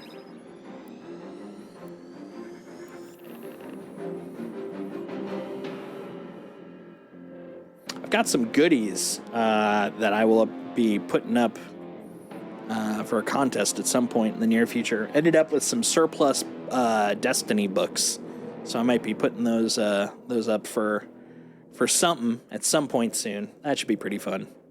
Been a hot minute since I've done any sort of giveaway, so that'd be pretty fun. We will see. We will see. That reminds me. Well, that didn't remind me, but me thinking about this reminded me. I'm curious if the Twitch overlay still works. Let's see. It's up top. Yeah, not showing anything. So I'm thinking that one might be disabled. Okay. Yeah, one of the things that we had last raid, which was Ron, they sent out an overlay that we had put up on the screen, but haven't gotten any news about what overlay I need on this one. We'll see. Oh, my dog's just chilling over there, sleeping. Chill life. Relaxing.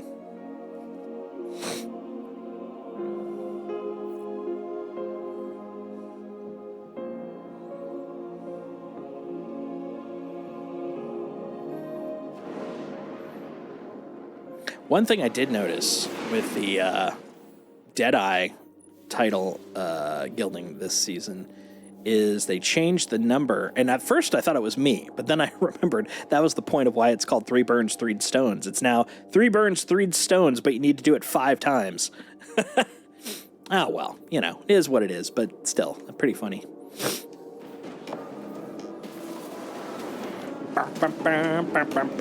Oh, this one's not too bad for getting the thing.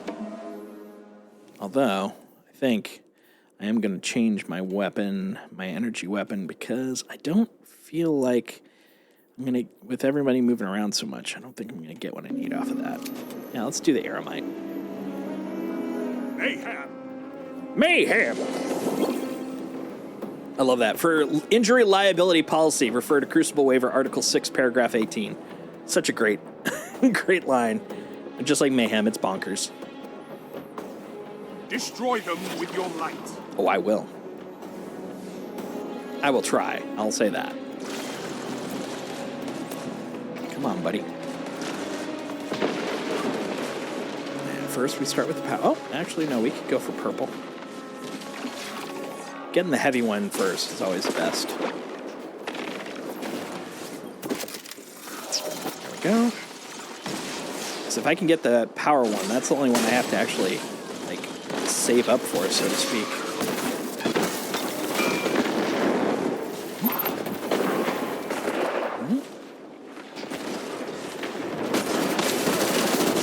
Ah, yep. Turn around, I'm like, oh, Jesus, hi.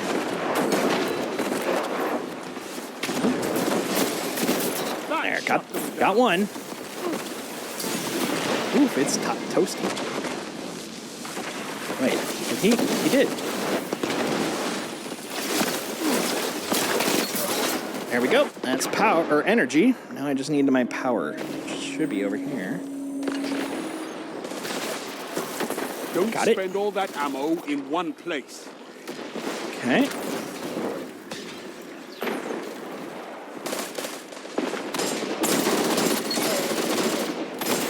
Ah, damn it. Out of power. Excellent. Some bitch. 2, 1.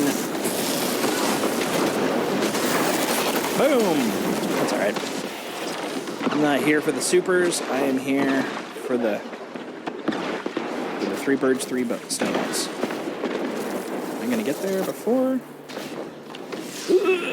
Ah, son of a bitch. That's fine. That's fine. It's fine. Come on, man. Give me another purple. 5 minutes remain. A strong start. Fight on. Fight on.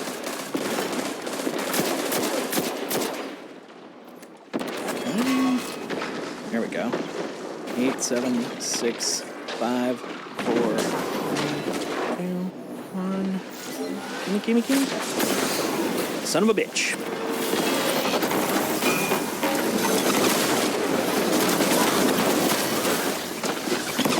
Nice.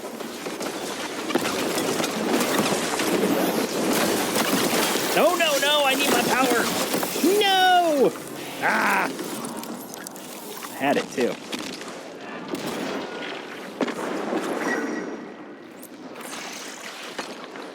This is like the hardest part of this whole thing. Oh, man.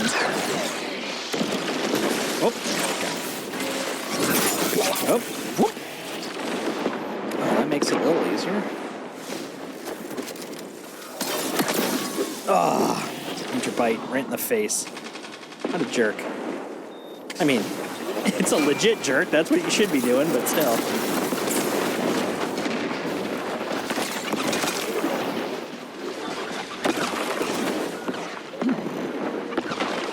Come on, man. Just need one power one power brick.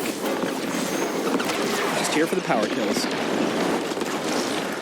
There we go. 5, 4, 3, 2, 1. Oh, you bastard!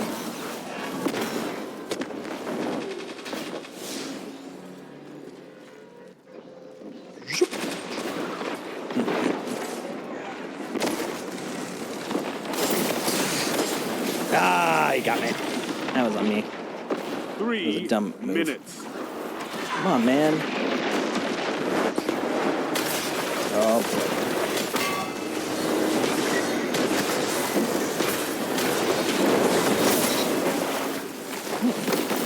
Uh-oh. There we go.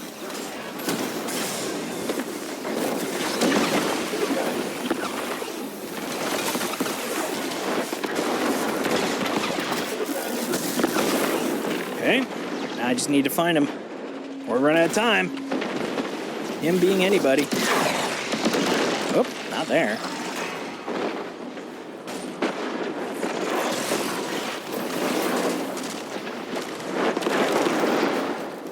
Come on, man. Just need one power kill. That's all I need in life.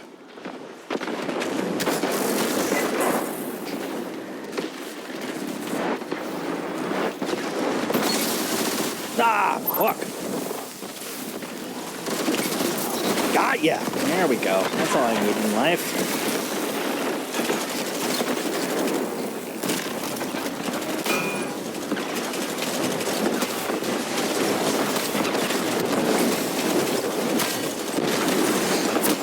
Don't let your They got me. take this without a fight.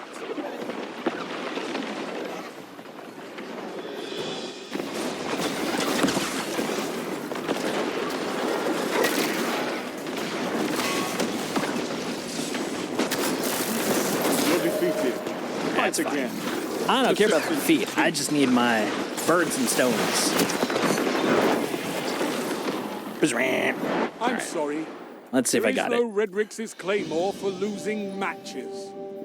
But perhaps There we go. there 4 out of should be. 5. One more. One As I more. grab a pen and paper, I have Whew. an idea.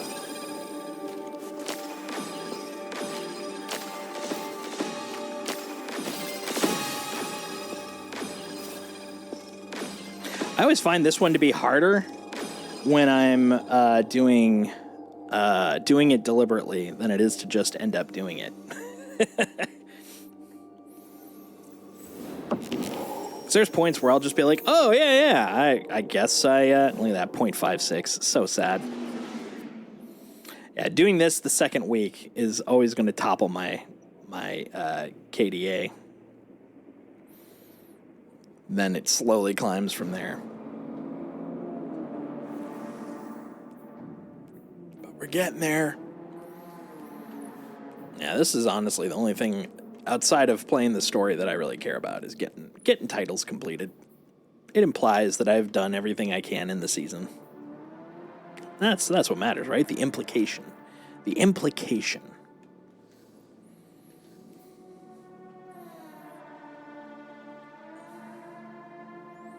I'm a man with a mission.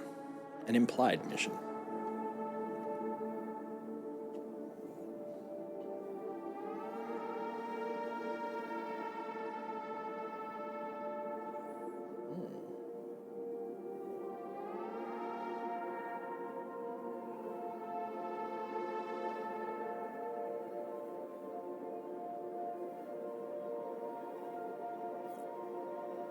Ooh, Duality and Bacchus. That's a good combo.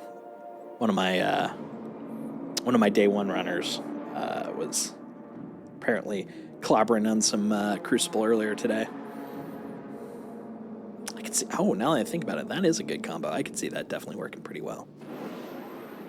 Oh, that does remind me though. 1-2 punch. I was gonna look at getting a 1-2 punch shotgun out.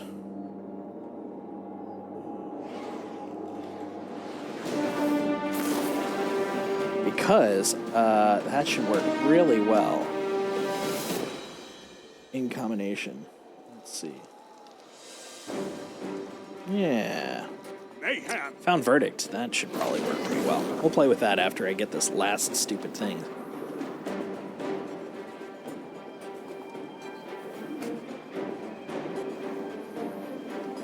Are we out in the field? That'd be great. Big fan.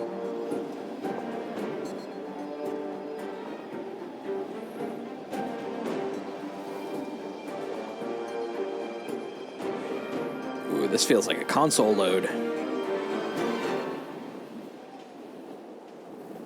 Once more onto the breach. Here we go. Oh, okay. No, this is Clovis Bray. Oh, wait. Over here. Let's see if I can get to it. I'm going to be the guy. I'll take the bait. I love it. Oh, almost had him. Assists don't count, unfortunately.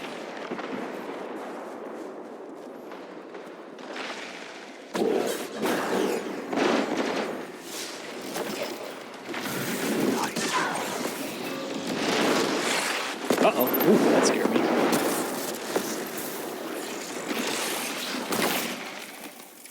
There we go.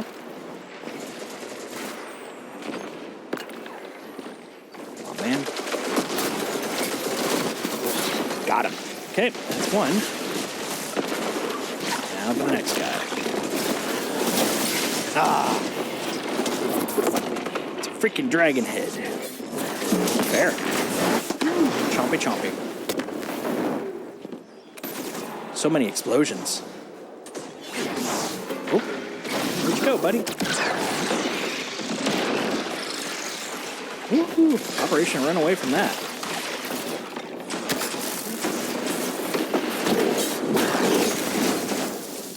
Toasty.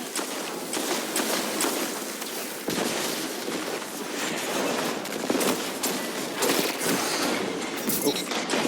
Now that didn't count, unfortunately. There we go. Okay, next. Yeah, that's fine. So now all I need is power. Or not power, primary. Oh, almost had him.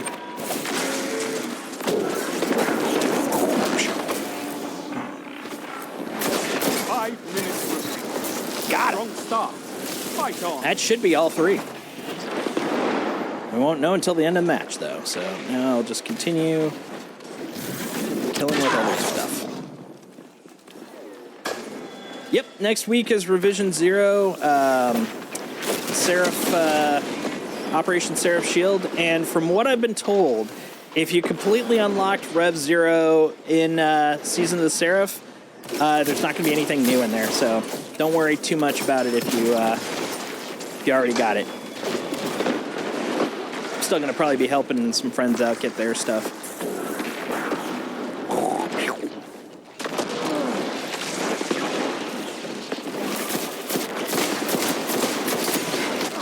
Ah. Completely blinded.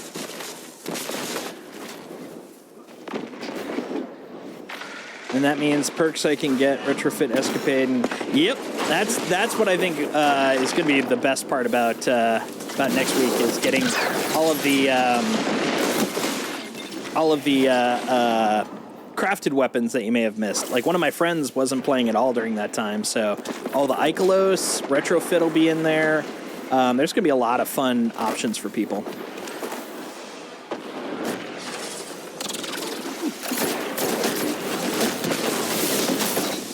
Yeah, I'll take that. I will take that one.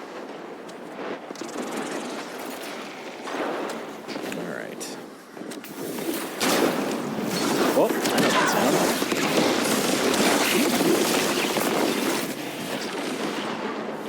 sound. Operation throw a grenade on the ground and call it a day. There you go. Ah! 3 minutes.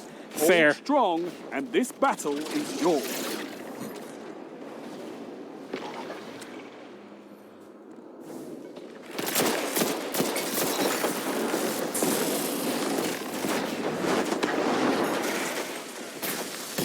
I know that explosion. Explosion looked familiar.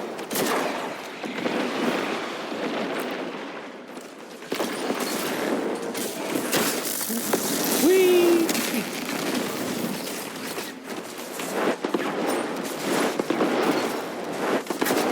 Oh, there you are. Oh, bye, dude. Did he just kill himself? That's just another guy.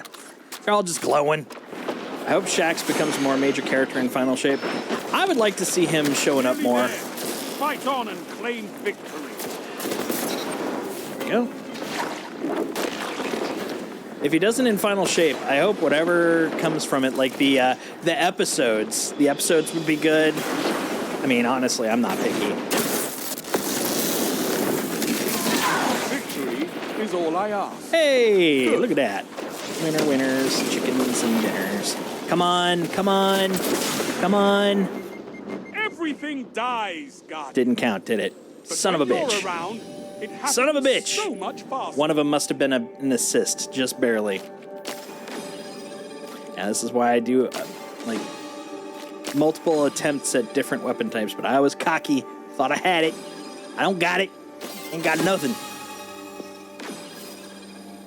I really like Shaxx. It'd be great if he showed up. I would really love to get some more of the B characters in without them dying. Like, that was the thing that really kind of made my eyes roll on the Amanda Holiday thing. The story itself was fine, but it was the fact that it's the first time we've really seen any, like, core character development in-game, not lore, but in the game with Amanda. And it was just to set her up so we had an attachment to her and then killed her. I'm like, come on. Come on. Come on. We can do more. I mean, there's still the chance she can get all, guardianized, but, I'd rather get to know these guys over a while. Like, a good example is Uldren Sov. Like, when we were introduced to him, we got pretty much everything up to the Taken King, had him generally in some form or another. And then, of course, we thought he died, and then came back during Forsaken, and then we had him there, and then we killed him, and then he came back as the Crow. Like, that's a lot of stuff before he actually got offed. And then poor Amanda, like, she showed up. Yeah, Rohan is a great example. That's a really good call out. Because, yeah, that one, the funny thing is, that one I kind of called early, but not because of any sort of genius, but because it fit the trope they were going for, since they're going for 80s action movie.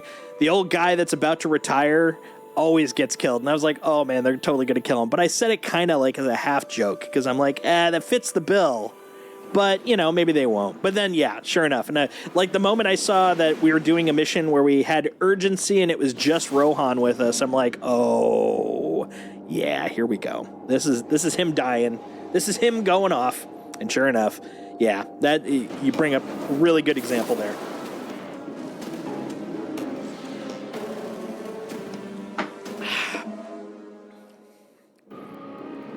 Oh, this looks familiar. I feel like I've been here. Mayhem.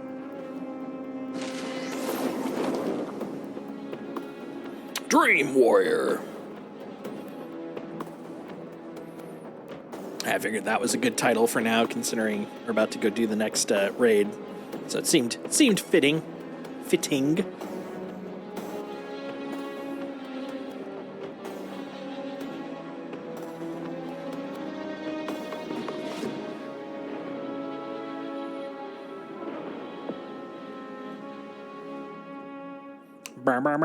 Mayhem simulates open war.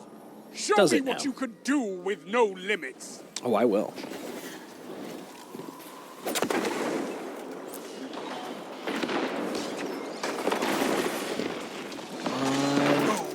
Make Just need to kill one of them. Yes. Yes. 2 of them. That counts. Opponents down. Okay, 3. That also counts, but that wasn't my main intent. Oh my gosh. Woof. Woofers. Woofers. Uh-oh. I know that sound.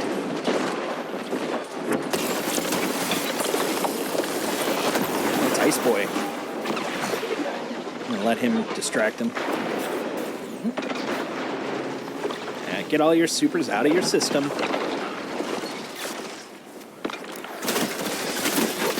There we go. Yeah, that's fine. That's fine. I got at least the 2 of the 3, so now I just need 1 primary kill. That's all I need in life. Come on, man. Come on, bro.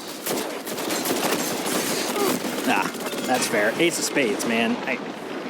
Jade Rabbit ain't gonna compete with Ace of Spades.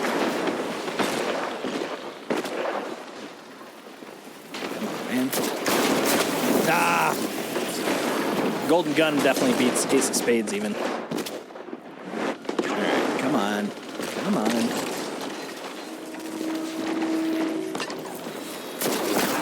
Up, up, up! Oppa!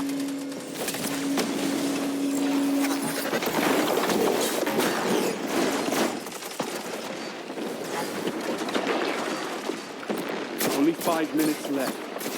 There we go. That should be all 3. Oh, he got me. Woo. All right. Come on. Now I can go play some Super Mario. Oh! Oh! That was awesome. Not on my part, unfortunately, but still awesome. Ooh. Woo. Alright, let's go find someone else. Come on, buddy. Hey. Yeah. Nice. Oh, I know that sound. I know it too well.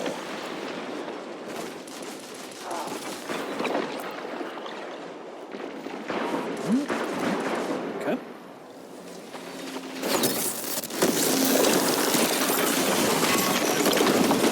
Oh, hi there. That'll work.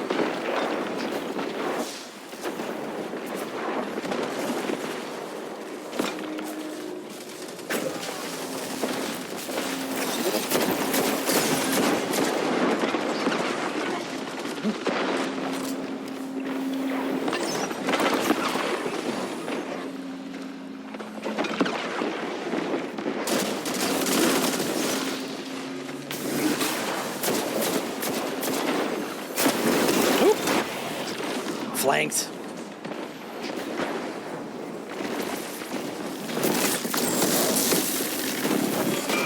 I don't know what the hell happened there.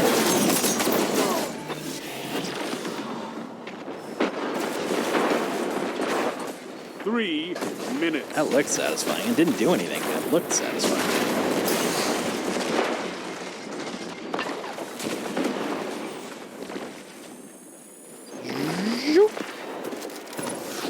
couple of Super Bowls. There we go.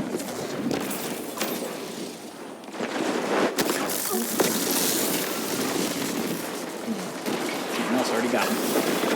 Well, thank you for that heal. I appreciate.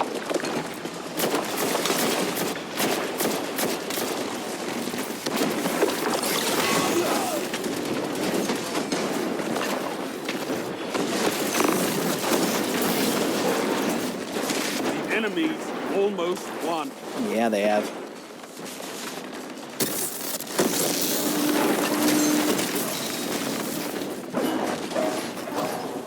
Oh. I got surted. One hit, one kill, and they win.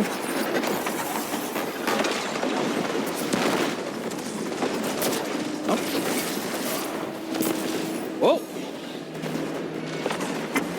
Ah, we caught up too. That's a bummer.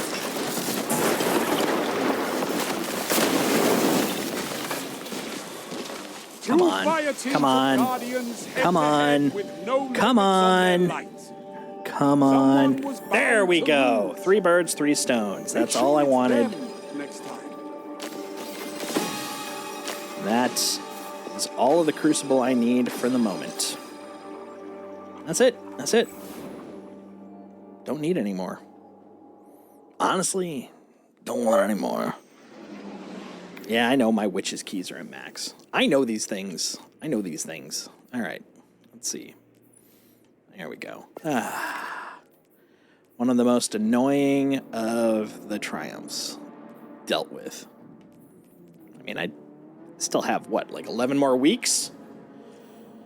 But I'd prefer not to have to spend 11 weeks wondering if I can get it. Let's see, 89. Let's see, 12. 12 weeks, a little over 12 weeks. Yeah, that's not bad. All right. All right, cool. Well, there we go. Now, considering the time, I'm going to actually probably call this one early. But it's been fun, and I'm feeling exhausted. I've had a day, let me tell you. But yeah, Friday morning at 9:30 a.m. Pacific Daylight Time, I will be streaming, and we will be doing our day 1. So, hope to see you there. Have a good night. I will talk to you soon. Bye.